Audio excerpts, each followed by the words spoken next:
De retour à Info Rive-Sud, le 27 octobre dernier, un bébé a été abandonné par une femme itinérante dans un abribus à Longueuil. Le bébé est malheureusement décédé. Il reste encore plusieurs éléments à préciser dans cette histoire, mais rappelons que le service de police de l'agglomération de Longueuil a arrêté une femme de 33 ans. Selon le SPAL, celle-ci est toujours prise en charge par un service psychologique et n'est pas en détention. En lien avec ce drame, une étude en partenariat avec différents organismes est en cours. Nous recevons d'ailleurs la chercheuse principale de cette étude qui met l'accent sur l'enjeu des femmes en situation d'itinérance en Montérégie, Catherine Flynn. Bonjour, Madame Flynn. Bonsoir, Olivier. Donc, qu'en est-il de cette étude-là? Où est-ce qu'on en est? Vous êtes encore à l'étape de la collecte de données? Oui, tout à fait. On a lancé l'étude il y a déjà quelques semaines, quelques mois. Ça fait longtemps qu'on est mobilisé avec les partenaires de la Montérégie autour de la question de l'itinérance des femmes. C'est un projet qui a émergé à la demande des groupes, justement, qui constataient une affluence des femmes dans les services. Et à l'heure actuelle, on est en train de collecter des données, donc de rencontrer des femmes sur tout le territoire de la Montérégie qui sont en situation d'itinérance ou à risque de l'être. Donc, jusqu'à maintenant, on a rencontré 38 femmes. On souhaite en rencontrer une soixantaine. Oui. Donc, s'il y a des participantes éventuelles à l'écoute... C'est un appel, oui, oui, voilà. Oui, c'est un appel. Notre équipe serait très intéressée à les rencontrer. Et on prévoit collecter des données comme ça jusqu'aux vacances de Noël. Parfait. Et donc, on verra donc pour la suite des résultats. Au niveau des besoins observés en Montérégie, justement, quelle est l'ampleur du phénomène environ selon ce que vous avez collecté jusqu'à maintenant? Oui, en fait, en termes d'ampleur du phénomène, nous, on n'a pas fait un dénombrement systématique comme on peut le faire dans la vaste campagne pan-québécoise en lien avec le dénombrement. On est vraiment dans un projet qui est axé sur la parole des femmes pour voir comment les différentes situations d'itinérance se manifestent dans la vie des femmes, quelles sont les circonstances qui les amènent à vivre de l'itinérance, quels sont les obstacles aussi pour accéder à un lieu d'hébergement ou à un logement qui est stable, qui est sécurisé dans le temps. Donc, c'est surtout de cette manière-là qu'on procède actuellement pour faire un portrait. On a rencontré les femmes dans différents secteurs de la Montérégie. On sait que c'est un vaste territoire. Oui. On sait qu'il y a des disparités aussi en termes de desserte en lien avec les services. Donc, c'est ce qu'on tente aussi de voir, de documenter plus spécifiquement comment ce phénomène-là s'enracine dans le territoire, mais aussi est vécu de manière différenciée dans les différents secteurs. Et le drame que j'ai mentionné en introduction met malheureusement l'accent donc sur les femmes en situation d'itinérance en Montérégie. Si on y revient rapidement, donc une femme itinérante qui aurait potentiellement accouché dans un abribus alors qu'il faisait froid et qui n'a donc pas eu recours aux différents services sociaux.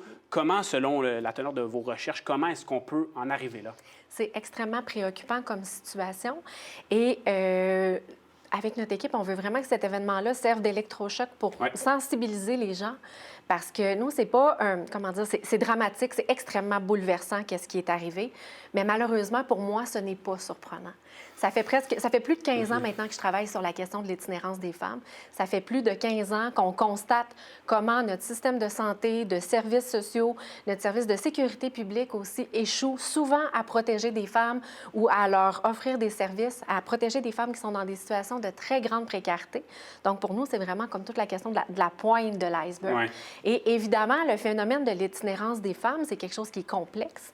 Il n'y a pas une explication unique à qu'est-ce qui a fait en sorte que cette femme-là, ce moment-là, a accouché en situation de rue. Puis il n'y a aucune femme qui va se dire que c'est l'idée du siècle d'accoucher en pleine rue. C'est qu'il y a différents ensembles de conjonctures qui ont fait en sorte qu'elle a vécu des expériences d'exclusion, qu'elle a pu vivre des expériences d'exclusion ou des moments où elle a passé à travers le filet de sécurité, puis elle s'est retrouvée dans une situation comme celle-là.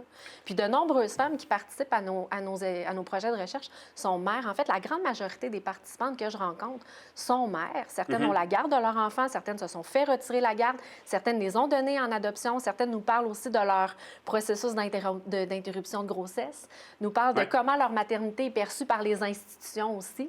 C'est une expérience qui est marquée par de la stigmatisation aussi. Être enceinte, on est déjà surveillé. Imaginez être enceinte lorsqu'on est en situation de rue. Donc, voilà.